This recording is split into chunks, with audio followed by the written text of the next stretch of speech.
প্রিয় শ্রোতা বন্ধু, বেদ পাঠশালা অনুষ্ঠানে আপনাকে স্বাগত জানাই। এই অনুষ্ঠানে আমরা এখন যোহন লিখিত সুসমাচার অধ্যয়ন করছি।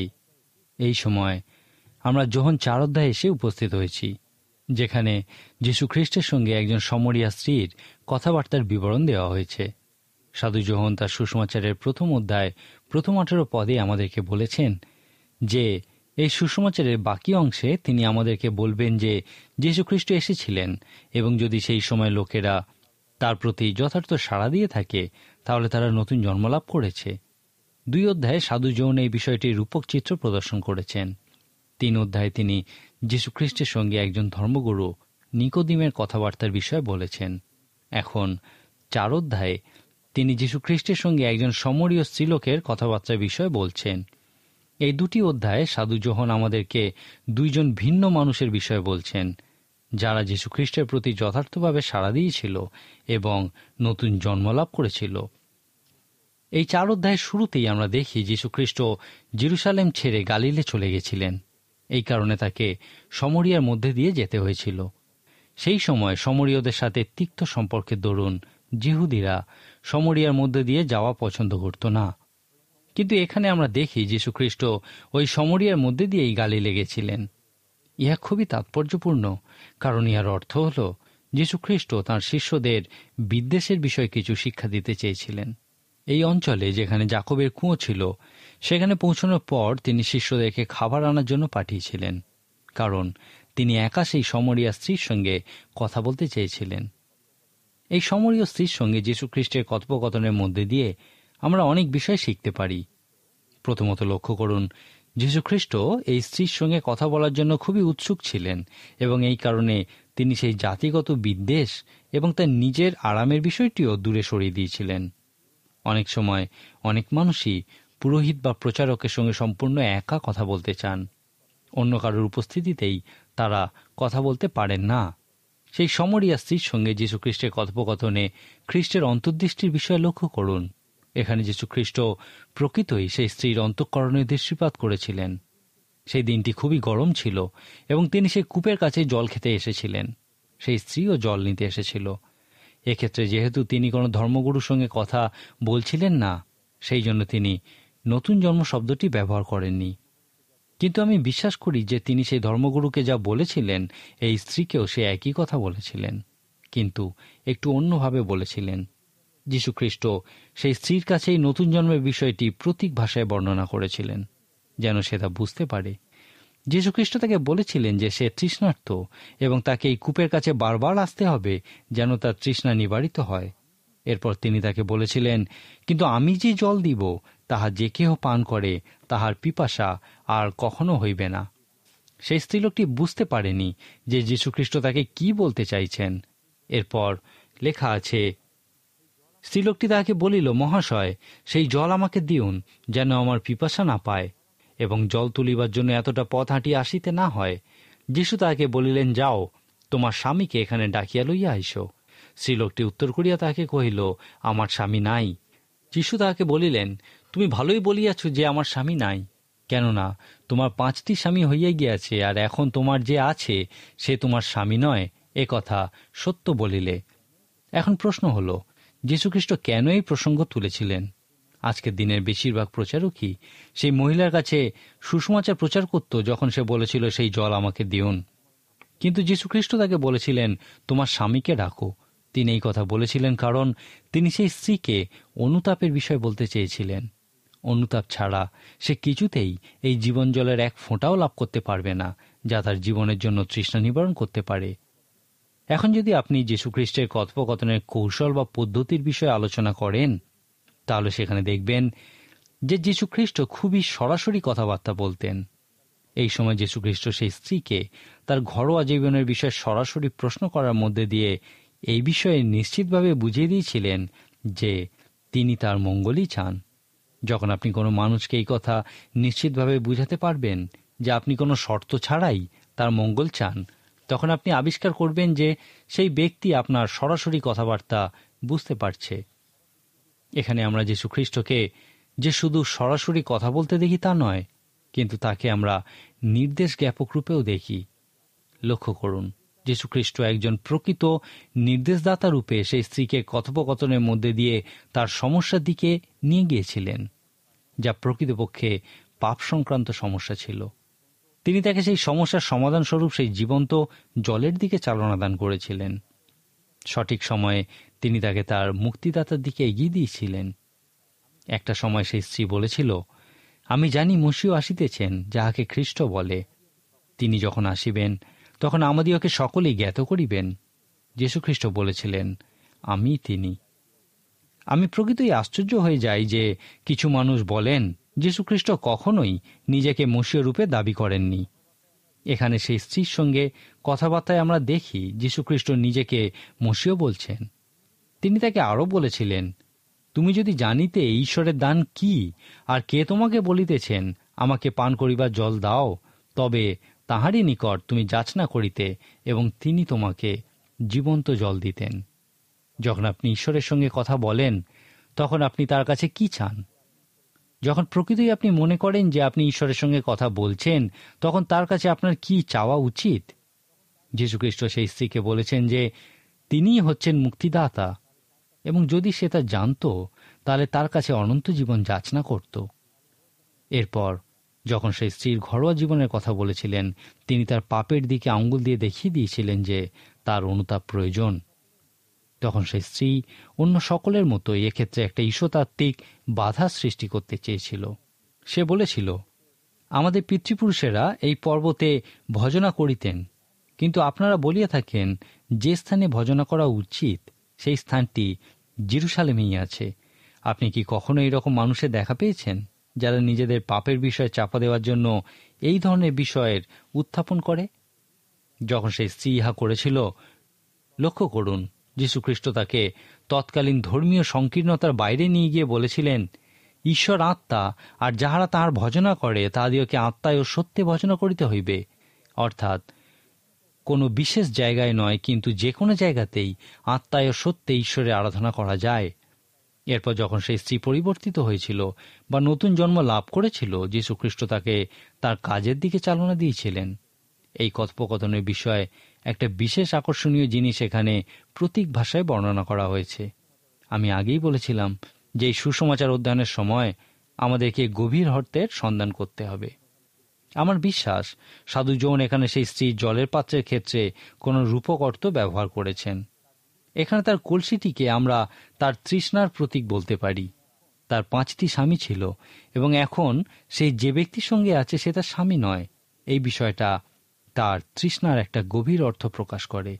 সেই স্ত্রী খুবই আশ্চর্য হয়ে গেছিল যখন দেখেছিল যে যীশুখ্রিস্টের কাছে কোনো কলসি নেই।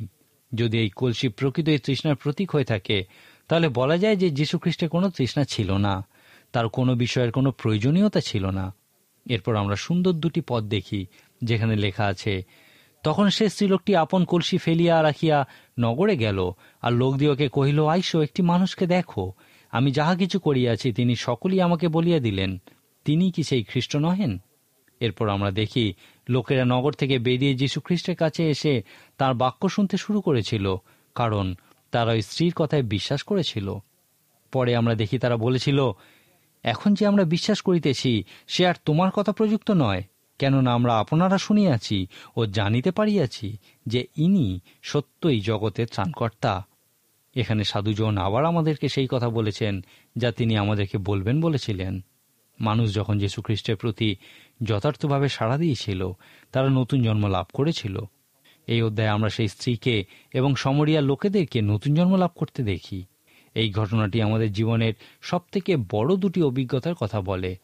জীবনের সেই মহান অভিজ্ঞতা 2টি হল নতুন জন্ম লাভ করা এবং অন্যের কাছেও নতুন জন্মের অভিজ্ঞতা পৌঁছে দেওয়ার মাধ্যম হওয়া।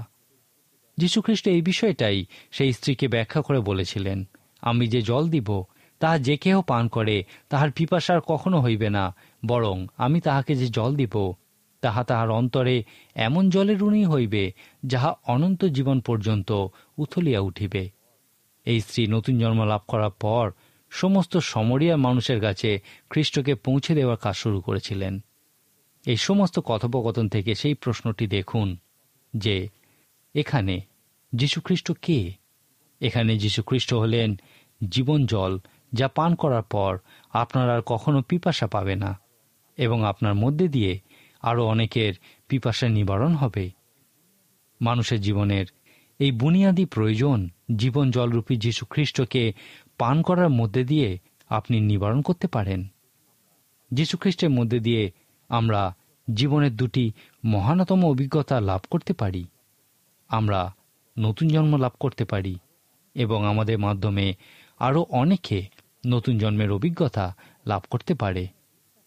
এখন এখানে বিশ্বাস কি? প্রথমত আমরা দেখি এই বিষয়ে যীশু খ্রিস্ট সেই স্ত্রীকে বলেছিলেন, তুমি যদি জানিতে ঈশ্বরের দান কি আর কে তোমাকে বলিতেছেন, তবে তাঁহারই নিকটে তুমি যাচনা করিতে। সুতরাং এখানে আমরা দেখি বিশ্বাস হলো যাচনা করা, বিশ্বাস হলো পান করা। আপনি বিশ্বাস করেন যে এক পাত্র জল আপনার তৃষ্ণা নিবারণ করতে পারে এবং আপনি তা পান করেন, এবং বাস্তবিকই তা আপনার তৃষ্ণা নিবারণ করে। অবশ্যই যীশু খ্রিস্ট যখন সেই স্ত্রীর পাপের প্রতি আঙ্গুল দেখিয়েছিলেন, সেখানে আমরা বিশ্বাস কি এই প্রশ্নের উত্তর পাই। সমস্ত কথোপকথন জুড়েই আমরা একটা বিষয় দেখি যে অনুতাপ ছাড়া বিশ্বাসের অস্তিত্ব নেই। সেই জন্যেই যখন সেই স্ত্রী সেই জল পান করার জন্য চেয়েছিল, যীশু খ্রিস্ট বলেছিলেন, তোমার স্বামীকে ডাকো। এই বিষয়টা সম্মুখীন হতেই হবে, অনুতাপ করতেই হবে, কারণ বিশ্বাসের সঙ্গে অনুতাপের গভীর সম্পর্ক আছে। এরপর আমরা দেখি এই অধ্যায়ে জীবন কি। এখানে জীবন হলো সেই মহানতম দুটি অভিজ্ঞতা লাভ করা, নতুন জন্ম লাভ করার অভিজ্ঞতা এবং অন্যের কাছে এই নতুন জন্মের অভিজ্ঞতা পৌঁছে দেওয়ার মাধ্যম হওয়ার অভিজ্ঞতা লাভ করা। এই ঘটনাটি বলে যে আপনি যখন খ্রিস্টের কাছে আসবেন, তখন নতুন জন্ম লাভ করবেন, আপনার পিপাসা নিবারিত হবে এবং আপনিও সেই মাধ্যমে পরিণত হবেন যার মধ্যে দিয়ে অন্যেরা নতুন জন্ম লাভ করার অভিজ্ঞতা অর্জন করবে এবং তাদেরও পিপাসা নিবারিত হবে। এখন প্রশ্ন হলো, আপনি কি জীবনের এই মহানতম দুটি অভিজ্ঞতা লাভ করেছেন? প্রিয় শ্রোতা বন্ধু, আমরা এখন সাধু যোহন লিখিত সুসমাচার অধ্যয়ন করছি এবং এই সুসমাচারের 5 অধ্যায়ে এসে উপস্থিত হয়েছি। আমরা এখানে আবার 4 অধ্যায়ের বিষয়টির প্রায় পুনরাবৃত্তি দেখতে পাই, কিন্তু সাধু যোহন প্রত্যেকটি অধ্যায়ের মূল বক্তব্য খুব সুন্দর করে ফুটিয়ে তুলেছেন। আপনার নিশ্চয়ই মনে আছে, প্রথম অধ্যায়ে সাধু যোহন আমাদেরকে বলেছিলেন যে পরবর্তী অধ্যায়গুলিতে তিনি আমাদেরকে কি বলবেন। তিনি বলেছিলেন যে যীশুখ্রিস্ট এসেছিলেন এবং যখন মানুষ তাকে গ্রহণ করে বিশ্বাস করেছিল এবং যথার্থভাবে তার প্রতি সাড়া দিয়েছিল, তখন তারা নতুন জন্ম লাভ করেছিল। এই 5 অধ্যায়েও তিনি একই বিষয়ে আমাদেরকে বলবেন। 5 অধ্যায়ে আমরা দেখি যীশুখ্রিস্ট জেরুজালেম যাওয়ার পথে বৈৎসদা নামক একটা পুষ্করিণীর পাশ দিয়ে যাচ্ছিলেন। সেই পুষ্করিণীটির ঘাটগুলিতে বিভিন্ন ধরনের অসুস্থ রোগীরা পড়ে থাকত।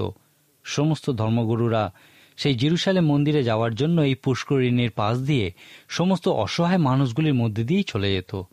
সাধু যোহন বলছেন যে যীশুখ্রিস্ট কিন্তু এই মানুষগুলিকে ফেলে রেখে চলে যাননি। তিনি সেখানে দাঁড়িয়ে পড়েছিলেন। তিনি সেখানে উপস্থিত সেই অসহায় অসুস্থ মানুষগুলির মধ্যে সম্ভবত সব থেকে সঙ্গীন অবস্থায় পড়ে থাকা একজনের সামনে দাঁড়িয়েছিলেন, যে প্রায় 38 বছর যাবৎ সেখানে পড়েছিল। এই মানুষদের একটা বিশ্বাস ছিল। আমরা দেখি লেখা আছে, তারা জল সঞ্চালনের অপেক্ষায় থাকিত, কেননা বিশেষ বিশেষ সময়ে ওই পুষ্করিণীতে প্রভুর এক দূত নামিয়া আসিতেন ও জল কম্পন করিতেন। সেই জলকম্পের পরে যে কেহ প্রথমে জলে নামিত, তাহারা যে কোনো রোগ হোক সে তাহা হইতে মুক্তি পাইত। কিন্তু এই ব্যক্তিটিকে ঠিক সময় জলে নামিয়ে দেওয়ার মতো কেউ ছিল না। সে নামার আগে কেউ না কেউ নেমে যেত। সে 38 বছর ধরে এইরকম চরম দুঃখজনক পরিস্থিতির মধ্যে পড়েছিল। যীশুখ্রিস্ট এই ব্যক্তিকে খুঁজে বার করে তাকে একটা অদ্ভুত প্রশ্ন করেছিলেন, তুমি কি সুস্থ হইতে চাও? সে ব্যক্তি হয়তো বলতে পারত, আপনার কি মনে হয় আমি 38 বছর যাবৎ এখানে শুয়ে আছি, আমি কি সুস্থ হতে চাই না? কিন্তু সে তা বলেনি। এমন অনেক মানুষ আছেন যারা সুস্থ হতে চান না, কারণ তারা চিন্তা করেন সুস্থ হওয়ার পর আমি কি করব। তারা সেই অসুস্থতাকে কেন্দ্র করেই জীবনযাপন করতে থাকে। কিছু মানুষ আছে যারা সর্বদা তাদের যন্ত্রণার কথা, অসুস্থতার কথা লোককে বলতে ভালোবাসে। সম্ভবত তাদের অসুস্থতা যখন অন্য মানুষের মনোযোগ আকর্ষণ করে, তারা তা উপভোগ করে। সুতরাং যীশুখ্রিস্টের এই প্রশ্ন খুবই স্বাভাবিক ছিল। যীশুখ্রিস্ট যখন প্রশ্ন করেছিলেন, তুমি কি সুস্থ হইতে চাও, সেই ব্যক্তি উত্তর দিয়েছিল, আমার এমন কোনো লোক নেই যে আমাকে অন্য সকলের আগে জলকম্পনের সময় জলে নামিয়ে দেয়। এরপর যীশুখ্রিস্ট সেই ব্যক্তিকে সুস্থ করেছিলেন। সেই ব্যক্তির একটি শয্যা ছিল, যার উপরে সে 38 বছর ধরে শুয়েছিল।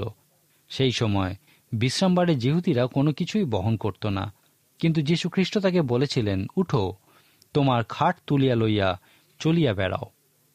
এই ঘটনার ফলেই সেই ধর্মীয় নেতাদের সঙ্গে যীশুখ্রিস্টের কথোপকথন শুরু হয়েছিল, যা আমরা যোহন 5 ও 6 অধ্যায় জুড়ে দেখতে পাই।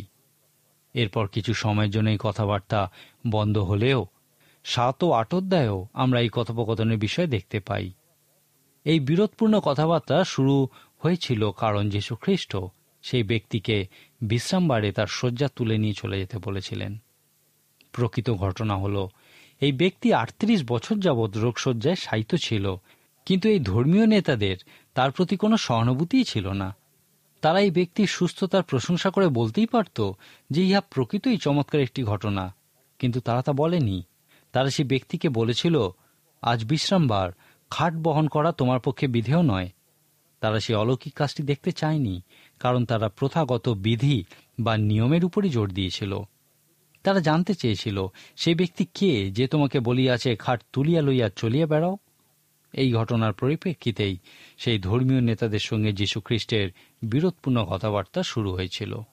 এখানে আমরা আরেকটি বিষয় দেখি যা আমাদের যোহনলিখিত সুসমাচারের কেন্দ্রস্থলে নিয়ে যায়।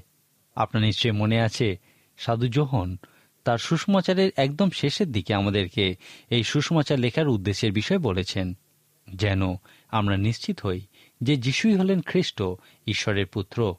যীশুখ্রিস্টের সঙ্গে সেই ধর্মীয় নেতাদের বিরোধপূর্ণ কথাবার্তার মধ্যে যীশুখ্রিস্ট নিজের সম্পর্কে যা কিছু দাবি করেছিলেন, সেই সমস্ত বিষয়গুলির প্রতি লক্ষ্য রাখুন। যদি আপনি এই বিষয়গুলি লিখে রাখেন, তাহলে যখন আপনি 8 অধ্যায়ের শেষে পৌঁছাবেন, তখন আপনার মনে যীশুখ্রিস্টের সম্পর্কে 3টি ধারণা জন্মাতে পারে। একজন বিখ্যাত ব্যক্তি এই ক্ষেত্রে বলেছিলেন, আপনার সামনে 3টি ধারণা আছে। আপনি যীশুখ্রিস্টকে মিথ্যাবাদী ভাবতে পারেন, আপনি তাকে পাগল ভাবতে পারেন, অথবা আপনি তাকে ঈশ্বর, প্রভু ভাবতে পারেন এবং তার চরণে বসে তার উপাসনা করতে পারেন। নিজের সম্পর্কে খ্রিস্টের দাবিগুলি লিখে রাখলে আপনি শুধুমাত্র এই 3টি সিদ্ধান্তের যে কোনো একটি তার সম্পর্কে নিতে পারেন। তিনি সেই ধর্মীয় নেতৃত্বের সঙ্গে কথোপকথনের জন্য প্রস্তুত হচ্ছেন।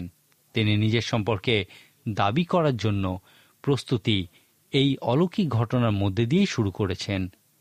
এই অলৌকিক ঘটনাটিও একটি খুবই সুন্দর ঘটনা। প্রকাশিত বাক্যে 1ম অধ্যায়ে সাধু যোহন বলেছেন, মণ্ডলীগুলি হল 7টি মোমবাতি দানের মতো, এবং এই মোমবাতি দানগুলির কেন্দ্রস্থলে তিনি মনুষ্যপুত্রের মতো কাউকে দেখেছেন। তিনি খ্রিস্টকে এই মোমবাতি দানগুলির কেন্দ্রস্থলে দেখেছেন। রূপক অর্থে ইয়ার অর্থ হল, যীশুখ্রিস্টকে আজকের দিনে মণ্ডলীগুলির কেন্দ্রস্থলে দেখতে পাওয়া যেতে পারে। মথিলিখিত সুসমাচারের প্রথম দিকে আমরা দেখেছি যে সেই পণ্ডিতেরা জিজ্ঞাসা করেছিল, কোথায় তিনি? যীশুখ্রিস্ট এই পৃথিবীতেই জীবিত আছেন, কিন্তু কোথায় তিনি? প্রকাশিত বাক্যের 1ম অধ্যায়ে সাধু যোহন বলেছেন, তিনি তার মণ্ডলীগুলির কেন্দ্রস্থলে বিরাজ করছেন। এই যোহন 5 অধ্যায়ে যীশুখ্রিস্ট আমাদেরকে একটি খুব সুন্দর রূপক বিষয় দিয়েছেন। সেই বৈৎসদা পুষ্করিণীর চারপাশে প্রচুর অসুস্থ মানুষ ভিড় করেছিল। কোনো একজন বলেছিলেন, এই অসুস্থ মানুষগুলি মণ্ডলীর একটা সুন্দর চিত্র প্রদর্শন করে। একজন খুবই বিখ্যাত ব্যক্তি বলেছিলেন, আমরা চিন্তা করি সংখ্যার উপরে শক্তি নির্ভর করে। আজকের দিনে আমরা এই বিষয়ে খুবই উৎসাহিত হয়ে উঠি যে আমাদের মণ্ডলীতে সদস্যের সংখ্যা দিন দিন বাড়ছে। কিন্তু সে বিখ্যাত ব্যক্তি বলেছেন, একসঙ্গে কিছু অসুস্থ মানুষ একত্র হলেই তাকে মণ্ডলী বলা যায় না, কিন্তু সেটা হলো হাসপাতাল। আমরাও কি এই একই রকম চিন্তা করি যে আমরা খুবই শক্তিশালী, কারণ আমাদের মধ্যে প্রচুর অসুস্থতা আছে, অনেক দুর্বল অসুস্থ মানুষ আমাদের সঙ্গে আছে? এই ঘটনা থেকে আমরা আজকেও যীশুখ্রিস্টকে তাঁর মণ্ডলীর কেন্দ্রস্থলে দেখতে পাই। যীশুখ্রিস্ট সেই সব থেকে অসুস্থ মানুষটিকে খুঁজে বার করেছিলেন এবং তাকে প্রশ্ন করেছিলেন, তুমি কি সুস্থ হইতে চাও? এই ঘটনাটি আজকের দিনের মণ্ডলীর প্রতীক স্বরূপ। আপনি কি সেই অসুস্থ মানুষদের আত্মিক অর্থে সেই মণ্ডলীর অন্তর্ভুক্ত? আপনি কি সেই সব থেকে অসুস্থ মানুষটি? আপনি কি অন্যান্য সকলের থেকে অনেক বেশি দিন ধরে অসুস্থ হয়ে আছেন? মূল বিষয়টি হল যীশুখ্রিস্ট মণ্ডলীর কেন্দ্রস্থলে আছেন এবং সব থেকে অসুস্থ দুর্বল মানুষটির সন্ধান করছেন, যে অন্যান্য সকলের থেকে অনেক বেশি দিন ধরে অসুস্থ হয়ে আছে। যখন তিনি সেই ব্যক্তিকে খুঁজে পাবেন, তখন বলবেন, তুমি কি তোমার অসুস্থতার কারণে ক্লান্ত হয়ে পড়েছ? তুমি কি সুস্থ হতে চাও? আমার মাঝে মাঝেই মনে হয় যে যীশুখ্রিস্ট কেন সেই বৈচ্ছদা পুষ্করিণীর চারপাশে উপস্থিত প্রত্যেককেই সুস্থ করেননি। তিনি অবশ্যই প্রত্যেককেই সুস্থ করতে পারতেন। কেন তিনি সেই সমস্ত মানুষদের দিকে তাকিয়ে বলেননি, তোমরা সকলেই সুস্থ হলে এখন তোমাদের শয্যা তুলে নিয়ে চলে যাও? কেন তিনি মাত্র একজনকেই সুস্থতা দান করেছিলেন? আমার মনে হয় এই প্রশ্নের উত্তর হল, সম্ভবত সেই ব্যক্তি সমস্ত আশা ত্যাগ করেছিল। সে উপলব্ধি করেছিল যে তাকে ওই পুষ্করিণীর জলে সময় মতো নামিয়ে দেওয়ার মতো কেউ নেই, সুতরাং তার সুস্থ হওয়ার কোনো আশাই নেই। আমার মনে হয় এই বৈচ্ছদা পুষ্করিণীর রূপক অর্থে সেই সমস্ত মানুষের চিত্র প্রদর্শন করে যারা কোথা থেকে সুস্থতা লাভ করবে তার অন্বেষণ করছে। তারা বিভিন্নভাবে বিভিন্ন জায়গায় অনন্ত জীবনের অন্বেষণ করছে। প্রায়শই এই জায়গা বা উপায় হল বৈচ্ছদা পুষ্করিণী। তারা কখনোই এখানে অনন্ত জীবন খুঁজে পাবে না। যীশুখ্রিস্ট এই বিষয়টা জানতেন। সুতরাং যীশুখ্রিস্ট লোকেদের মধ্যে দিয়ে যাওয়ার সময় সেই সমস্ত মানুষের অন্বেষণ করেন যারা সম্ভাব্য সমস্ত উপায় চেষ্টা করেছে এবং উপলব্ধি করেছে যে এই বিষয়গুলি তাদেরকে সুস্থতা দিতে পারবে না। তারা বুঝেছে যে মানুষের মধ্যে তারা তাদের সুস্থতা বা সম্পূর্ণতা পাবে না। টাকা পয়সার সাফল্য কোনো কিছুই তাদেরকে সুস্থতা বা সম্পূর্ণতা দিতে পারে না। অনেক মানুষ বৈচ্ছদা পুষ্করিণীর মতো অনেক ধর্মীয় পুষ্করিণীতে অনন্ত জীবন খোঁজার চেষ্টা করেছে এবং বুঝেছে যে এখানে তা পাওয়া সম্ভব নয়। এই মানুষেরাই যীশুখ্রিস্টের জন্য তৈরি। যীশুখ্রিস্ট দুর্বল অসুস্থ মানুষদের মধ্যে দিয়ে যেতে ভালোবাসেন যতক্ষণ না তিনি সব থেকে দুর্বল বা অসুস্থ মানুষটি দেখা পাচ্ছেন। তারপর তিনি তাদেরকে এই প্রশ্ন করতে পছন্দ করেন, তুমি কি জানো যে তুমি যদি আমার প্রতি ফেরো এবং আমাকে বিশ্বাস করো, তাহলে আমার শক্তি তোমার সমস্ত অসুস্থতা দূর করবে, তোমাকে সম্পূর্ণ সুস্থ করতে সক্ষম। আমি তোমাকে সম্পূর্ণ করতে পারি। আমার মনে হয় বৈচ্ছদা পুষ্করিণীর ধারে সে ব্যক্তির সুস্থতা আমাদের কাছে এই চিত্রই প্রদর্শন করে। যে মুহূর্তে সেই ব্যক্তি তার শয্যা তুলে নিয়ে রাস্তা দিয়ে যাওয়া শুরু করেছিল, তখনই যীশু খ্রিস্টের সঙ্গে ধর্মীয় নেতাদের বিরোধপূর্ণ কথাবার্তা শুরু হয়েছিল। যোহন 5, 6, 7 ও 8 অধ্যায়গুলি অধ্যয়ন করুন এবং সেখান থেকে যীশু খ্রিস্ট নিজের সম্পর্কে যে সমস্ত দাবি করেছিলেন সেইগুলি লিখে রাখুন। তারপর সেই তালিকার দিকে খুব মনোযোগ সহকারে দেখুন এবং নিজেকে প্রশ্ন করুন, তিনি কি একজন মিথ্যাবাদী ছিলেন? তিনি কি একজন পাগল ছিলেন? অথবা তিনি কি প্রকৃতই সেই খ্রিস্ট, মসীহ? এখন নিজেকে প্রশ্ন করুন, আমি কি তাকে আমার ঈশ্বর রূপে স্বীকার করব? আমার বিশ্বাস, পছন্দ বা নির্বাচনের জন্য শুধুমাত্র এই বিষয়গুলি আপনার সামনে আছে। সেই ব্যক্তির সুস্থতার মধ্যে দিয়ে যে কথোপকথনে শুরু হয়েছিল, আপনি যখন সেই বিষয়ে অধ্যয়ন করবেন তখন নিজেকে তার জায়গায় দেখুন। হয়তো আপনি আত্মিকভাবে দুর্বল, অসুস্থ, আপনি শারীরিকভাবেও অসুস্থ বা দুর্বল হতে পারেন। হতে পারে আপনি যীশু খ্রিস্টের মধ্যে আপনার সুস্থতার জন্য শক্তি দেখতে পাবেন। সেই বৈচ্ছদা পুষ্করিণী থেকে সরে আসুন এবং যীশু খ্রিস্টের দিকে ফিরুন। যীশু খ্রিস্টকে বলুন, হ্যাঁ, আমি সম্পূর্ণ সুস্থ হতে চাই। আমি চাই তুমি আমাকে সম্পূর্ণ সুস্থ করো। এই বিষয়টিও নতুন জন্মের একটা চিত্র প্রদর্শন করে। যোহন 5 অধ্যায় ইহাই হল সেই প্রশ্নগুলির উত্তর। যীশু খ্রিস্ট কে, বিশ্বাস কি এবং জীবন কি? আজকেই আপনি সেই অসুস্থ ব্যক্তির মতো যীশু খ্রিস্টের উপরে বিশ্বাস করতে পারেন। তাকে বলুন, প্রভু, আমাকে আত্মিকভাবে সুস্থ করো। আমি অনেকভাবে চেষ্টা করে দেখেছি, কিন্তু কিছুই আমাকে সুস্থ করতে পারেনি। আমাকে তুমিই সুস্থ করো এবং প্রত্যেক দিন তোমাকে অনুসরণ করতে সাহায্য করো। তিনি অবশ্যই আপনাকে সাহায্য করবেন। আজকের মতো তাহলে এখানেই শেষ করি। ঈশ্বর আপনার মঙ্গল করুন।